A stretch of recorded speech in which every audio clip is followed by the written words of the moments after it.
Era uma vez, um lobinho se perde da sua matilha e acaba quebrando a pata no meio do caminho.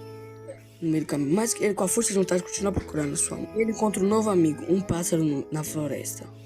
E encontra búfalos correndo e correm também. E o lobinho, no meio da confusão, acha sua mãe. E o pássaro chora por não conhecer sua mãe, ele chorando. E o lobinho, entendendo, ficaram tristes também. Mas ele ajudou e achou sua águia, pai. E eles andaram felizes para sempre na